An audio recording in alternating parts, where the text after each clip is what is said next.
Hello friends, स्वागत है आपका अंजलिज़ स्टडी टिप्स में। मेरा नाम है अंजलि और आज मैं आप लोगों के लिए जो दिल्ली सल्तनत के जितने भी की पॉइंट्स हो सकते हैं ना, बिल्कुल इम्पॉर्टेंट वाले, बस मैं वही आपके लिए बिल्कुल क्विक रिवीजन के लिए लेके आई हूँ। तो अगर आप एग्जामिनेशन सेंटर पे भी हो, अगर आपके पास 5 मिनट का भी टाइम है ना, तो मस्ट बिल्कुल इस वीडियो को देख के ही जाना। इसमें से एक या दो क्वेश्चन तो आने ही आने हैं, मैं बिल्कुल इतनी श्योरिटी से कह रही हूँ। तो बिल्कुल रिवीजन करके जाना, ठीक है। चलो बिना टाइम वेस्ट किए वीडियो को स्टार्ट करते हैं। ओके, गुलाम वंश का जो शासनकाल था वो 1206 से लेके 1290 तक था। ओके, और गुलाम वंश के अंदर कुतुबुद्दीन ऐबक जो था वो गुलाम वंश का तो संस्थापक था। ठीक है, गुलाम वंश का संस्थापक कौन था? कुतुबुद्दीन ऐबक था और उसका शासनकाल 1206 से लेके 1210 तक था। ओके, गुलाम वंश को मामलुक वंश या इलवारी वंश भी कहा जाता है। किसको? गुलाम वंश को। इम्पॉर्टेंट है, याद रखना आप। उसके बाद कुतुबुद्दीन ऐबक को लाख बख्श भी कहा जाता था, क्योंकि इसने लाखों रुपए जनता में दान दे दिया था।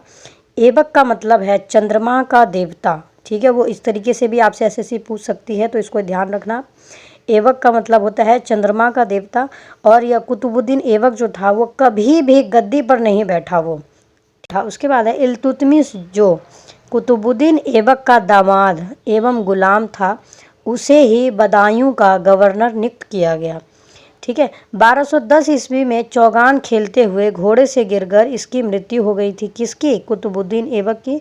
और कुतुबुद्दीन ऐबक का मकबरा लाहौर में है। कहाँ पे है? तो लाहौर में है। नेक्स्ट है इल्तुतमिश। इल्तुतमिश का शासनकाल 1211 से लेके 1236 तक रहा था।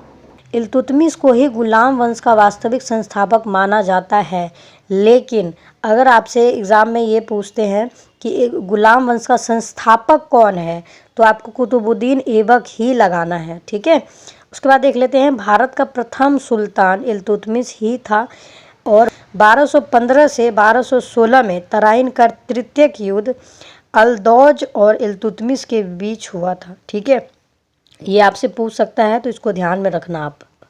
उसके बाद देख लेते हैं नेक्स्ट। इल्तुतमिश ने चांदी और तांबे के सिक्के चलवाए।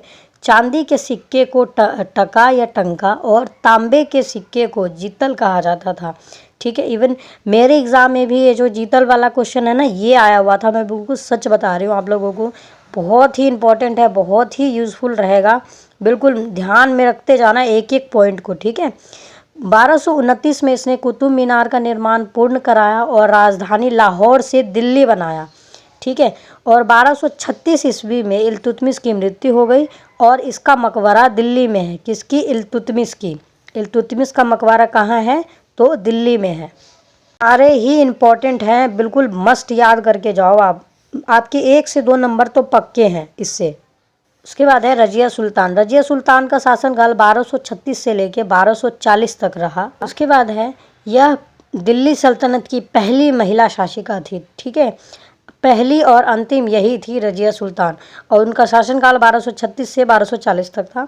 उसके बाद है, रजिया ने पर्दा प्रथा को त्याग कर पुरुषों की तरह कुबा यानी कि कोट एवं कुलाह यानी कि टोपी पहनकर राज दरबार में खुले मुंह जाने लगी। कौन? रजिया सुल्तान। उसके बाद है, रजिया ने अपने सिक्के पर उद्दत उल निशां की उपाधि धारण की। बहराम शाह के आदेश पर कैथल में रजिया और अल्तुनिया की हत्या कर दी गई और बहराम शाह 1240 से लेके 1242 तक शासन किया। किसने? बहराम शाह ने, रजिया सुल्तान की हत्या करने के बाद। नेक्स्ट है गयासुद्दीन बलबन। इनसे बहुत क्वेश्चन बनते हैं, इनका मतलब अच्छे से याद रखना आप। गयासुद्दीन बलबन का शासनकाल 1266 से लेके 1287 तक रहा था। यह इल्तुतमिश का गुलाम था। इसका वास्तविक नाम बहाउद्दीन था। ठीक है, इनका नाम याद रखना, बहाउद्दीन इनका वास्तविक नाम था। किनका? बलबन का। इसने राज दरबार में सिजदा एवं पैबोस प्रथा की शुरुआत की थी। किन्होंने? गयासुद्दीन बलबन ने। बलबन ने फारसी रीति रिवाज पर आधारित नवरोज उत्सव को प्रारंभ करवाया। ये बार बार रिपीट होता है, ये नवरोज उत्सव, मतलब जो नवरोज उत्सव है वो किस मतलब रीति रिवाज से संबंधित है, तो वो फारसी से है। और किसने शुरुआत कराई थी? तो बलबन ने कराई थी।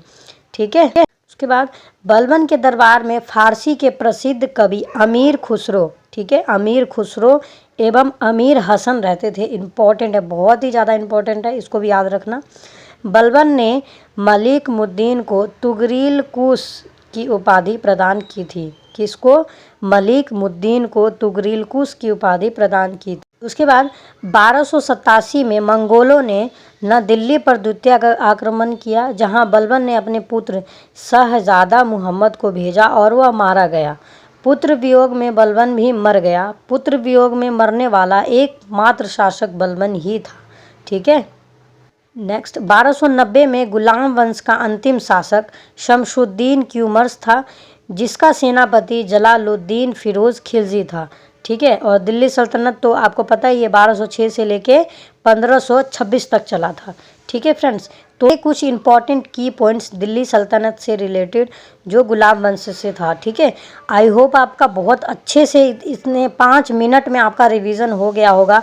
और मेरी अगर बात मानो, मैं सच में बोल रही हूँ, इससे 1 से 2 क्वेश्चन तो आपके आएंगे ही आएंगे। तो वीडियो कैसी लगी आप लोग प्लीज़ मुझे कमेंट करके बताना, और वीडियो को लाइक कर देना, और वीडियो को शेयर भी कर देना प्लीज़। वीडियो को लाइक करोगे तो और भी स्टूडेंट्स के पास जा पाएगा ये वीडियो जो जिनको ज़रूरत है। ठीक है। तो बिल्कुल भी लाइक करना मत भूलना। और अगर आप मेरे चैनल पे न्यू हो तो आप मेरे चैनल को सब्सक्राइब भी कर लेना। मैं बहुत इन्फॉर्मेटिव वीडियो बनाती हूँ आप लोगों के लिए, बहुत मेहनत करके।